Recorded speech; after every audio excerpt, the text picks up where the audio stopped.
पिछले संडे एक खबर निकल के आई कि अंबानी जी जो है लिवरपूल फुटबॉल क्लब, जो एक UK based premier football club है, उसको खरीदने वाले हैं। हालांकि रिलायंस इंडस्ट्रीज ने इस बात से इनकार कर दिया कि इस बात में कोई वजन नहीं है, ये सब अफवाहें हैं। लेकिन हो सकता है कि क्या पता प्लान हो, नहीं वर्कआउट किया हो तो नहीं लिया। बट एक बात यहां जरूर निकल के आती है, बड़े बड़े इंडस्ट्रियलिस्ट और पैसे वाले लोग ये फुटबॉल क्लब, क्रिकेट क्लब और इस टाइप के आईपीएल फ्रेंचाइजी में टीम लेना, ये बहुत जोर पकड़ रहा है पिछले कुछ सालों से। और क्या ये बिजनेस सेंस मिलता है इससे, या ये सिर्फ ग्लैमर के लिए है, आज जानेंगे इस पॉडकास्ट में। मेरा नाम है कैप्टन शशांक और हर हफ्ते हम ऐसी ही वीडियो आपके लिए लेके आते हैं, तो चैनल को सब्सक्राइब करना ना भूलें। लिवरपूल फुटबॉल क्लब जो है यूके ही नहीं पूरे यूरोप का बहुत ही सक्सेसफुल फुटबॉल क्लब है। तो ऐसे में क्या होता है कि जो सक्सेस आपको फुटबॉल फील्ड पे मिल रही है वो ऑफ द फील्ड भी मिलती है। क्या मतलब कि जो सक्सेस आप फुटबॉल फील्ड में कमा रहे हैं, मैचेस जीत के, प्राइज मनी जीत के, वैसे ही आपको ऑफ द फील्ड आपके जो फैंस हैं वो लाइन लगा के खड़े होते हैं आपके स्टेडियम के बाहर टिकट खरीदने के लिए, मर्चेंडाइज जो आपने टी शर्ट्स वगैरह देखे होंगी वो खरीदने के लिए, और इससे रिलेटेड जो स्पोर्ट्स में ब्रॉडकास्टिंग होती है, यानी कि जो आपको टीवी पे ऑनलाइन जो मैच दिखाया जाता है उससे रिलेटेड जो कॉन्टेस्ट, टूर्नामेंट्स वगैरह, फैंटेसी टीम बनाना, जितना भी सब कार्रवाई होती है, that becomes an additional source of revenue for all these football clubs and IPL teams। तो ऐसे में जो आप एक बिजनेस सेंस नहीं देख सकते, वो ये इंडस्ट्रियलिस्ट और बड़े बड़े लोग बिजनेस सेंसेस में देखते हैं कि अगर मैं इतनी इन्वेस्टमेंट कर रहा हूं तो इससे मुझे कितना रिटर्न आता है। और यहाँ पे आप मुझे छोड़िए, आप देखिए प्राइवेट इक्विटी की मनी कहाँ पे जा रही है। तो private equity generally high risk high reward situations में इन्वेस्ट करता है, स्टार्टअप्स वगैरह में। और 2021 में प्राइवेट इक्विटी ने $2 बिलियन जो है ऐसे स्पोर्ट्स रिलेटेड इन्वेस्टमेंट करी है। तो मतलब इतना ज्यादा जब पैसा जा रहा है तो जरूर बिजनेस सेंस बनता होगा। और इसका एक और एग्जांपल है चेल्सी फुटबॉल क्लब। जो चेल्सिया का फुटबॉल क्लब है उसका जो ओनर था वो रशिया बेस्ड था। अब रशिया ने जब यूक्रेन पे अटैक किया तो उसके ऊपर दबाव डाला गया कि भैया तुम छोड़ो, इस क्लब की ओनरशिप छोड़ो, क्योंकि वो जो ओनर थे वो प्रेसिडेंट पुतिन के जो खास लोगों में से थे। तो उनके ऊपर दबाव बनाया गया कि आप इसकी ओनरशिप छोड़िए। तो जब उन्हें बेचने की नौबत आई तो आप ये देखिए 2.5 बिलियन पाउंड्स में वो क्लब बिका, और साथ ही साथ 200 से ज्यादा लोगों ने इसमें अपनी बोली लगाई थी। मतलब इतनी डिमांड है इसकी, क्योंकि एक सक्सेसफुल क्लब है और ओनरशिप डिस्ट्रेस में सेल हो रही है और लोग तुरंत लेके आए कि मुझे भी खरीदना, और उसी वजह से, इतनी डिमांड की वजह से 2.5 बिलियन पाउंड्स में जाके फाइनली वो क्लब बिका। और ऐसी ही कई डील्स हमें पिछले कई दिनों में देखने को मिली है। एक यूएस बेस्ड इन्वेस्टमेंट फर्म ने इटली का जो एसी मिलान फुटबॉल क्लब है उसको 1.2 बिलियन यूरोज में खरीदा। फ्रेंच की एक फुटबॉल टीम है ओलंपिक करके, वो 800 मिलियन में बिकी। और ये सारे अपने एरिया की, यानी कि फ्रांस की सबसे बड़ी डील, और ये जो इटली की डील हुई एसी मिलान की, यूरोप की सबसे बड़ी डील हुई इंग्लैंड हटा के। और लिवरपूल के केस में भी वही चीज हमें देखने को मिल रही है कि जो इसका ओनर है एफएसजी ग्रुप, इसने 2010 में 300 मिलियन पाउंड में इसे खरीदा था, और अब 12 साल बाद जो इसकी कीमत लगाई जा रही है उनके द्वारा वो है 4 बिलियन पाउंड्स। यानी कि इतना बड़ा ग्रोथ एक इनको देखने को मिल रहा है, मोर देन 10x। और ये रिटर्न जो है इवन स्टॉक मार्केट से भी बेटर है। फॉर एग्जाम्पल आप देखें, अगर यूएस का जो स्टॉक मार्केट रिटर्न है, जो उनके इंडिकेटर S&P 500 से आका जाता है, उसको अगर हम देखें 2002 से लेके 2020 के बीच में उसने 334% का रिटर्न दिया है।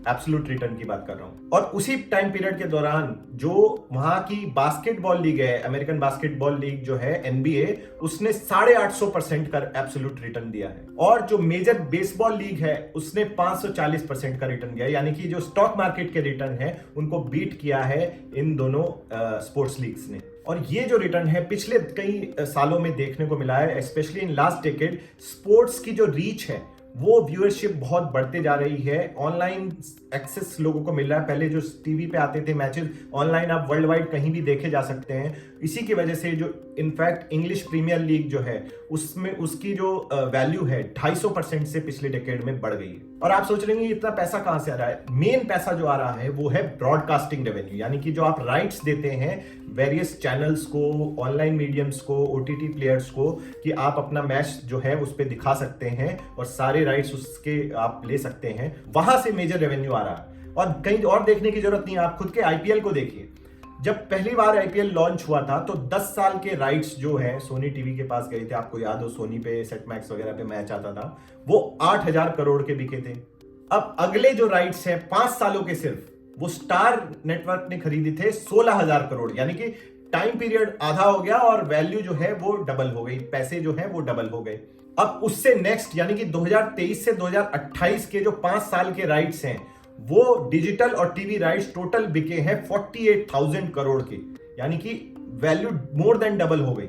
और इसके अलावा जो ओटीटी प्लेटफॉर्म है जैसे नेटफ्लिक्स है, वहां से भी रेवेन्यू आने की और उम्मीद है। जैसे कि एग्जांपल के तौर पे फॉर्मूला 1 जो रेसिंग होती है, कार रेसिंग, उसका शो नेटफ्लिक्स पे आता है और उससे जो रेवेन्यू जनरेट हुआ फॉर्मूला 1 के पास गया, उसकी वजह से वहां के लोगों को कहना है कि हमारी दाल रोटी उसी से चल रही है, क्योंकि उसकी व्यूअरशिप डाउन जा रही थी, लेकिन जब से वो नेटफ्लिक्स पे आया viewership has increased many folds. So basically bottom line ये है कि स्पोर्ट्स लीग जस्ट एंटरटेनमेंट के पर्पस से नहीं रह गई। अब आज के टाइम पे इतनी ज्यादा बिजनेस सेंस बनती है इसको ओन करने में कि आप वहां पे इन्वेस्टमेंट अपनी कई गुना ग्रो कर सकते हैं, अगर राइट टाइम पे राइट जगह आप राइट चीज को ले पाए।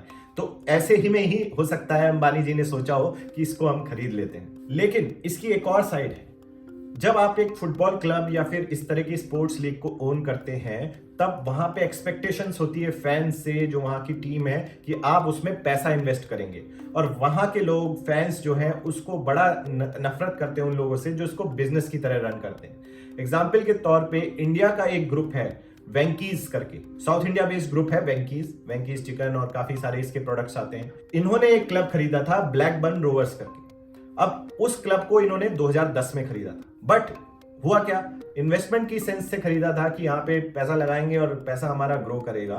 लेकिन अगर आप उस क्लब को अच्छी तरह रन नहीं कर पाते तो आप इसमें पैसा डुबा भी सकते हैं। जैसे अगर आप इसको ठीक से रन नहीं करते, तो जैसे वेंकीज के केस में इन्होंने ये क्लब खरीदा, वहां पे इन्होंने 190 मिलियन पाउंड्स जो है गवाए, मतलब लॉस किया, और उसको ढंग से रन नहीं कर पाए। और इनफैक्ट इनके जो प्रोडक्ट्स जिनको यहाँ से थोड़ी विजिबिलिटी मिलती, वेंकीज फ्राइड चिकन वगैरह, इनका फ्रोजन चिकन वगैरह आता है, उसको भी लोग नजरअंदाज करने लगे, उसमें भी इनका मार्केट शेयर जाने लगा, क्योंकि फैंस के तो दिल इमोशंस जुड़े होते हैं अपनी टीम से, और अगर आप उसको ढंग से रन नहीं करते तो गालियां भी आपको पड़ेंगी, नुकसान भी आपको झेलना पड़ेगा। तो हाँ, एक बहुत अच्छी प्रोपोजिशन जरूर है अगर आप उसको सही तरीके से चलाएं। जैसे हर बिजनेस में होता है, अपने अप्स एंड डाउन्स है, प्रोज एंड कॉन्स है, सेम चीज स्पोर्ट्स इंडस्ट्रीज और इन लीग्स में देखने को मिलती है। तो हो सकता है अंबानी जी ने यही वे किया हो कि क्या प्रोज हैं क्या कॉन्स हैं, और फिर बाद में डिसाइड हुआ कि नहीं ऑन करना चाहिए। लेकिन ये इंडस्ट्री और यहां से ग्रो कर सकती है बहुत ज्यादा। हम देख ही रहे हैं आईपीएल के केस में कितनी तेजी से उनके रेवेन्यूज बढ़ते जा रहे हैं, और टीम्स भी नहीं बनते जा रही हैं, और फैंस तो हैं ही जो बढ़ते जा रहे हैं दिन ब दिन। आप कौन सी टीम को सपोर्ट करते हैं जरूर कमेंट करके बताएं, और नेक्स्ट वीडियो में आप किसके बारे में जानना चाहेंगे जरूर कमेंट करके बताएं। Thank you for watching. My name is captain Shashank. जय हिंद।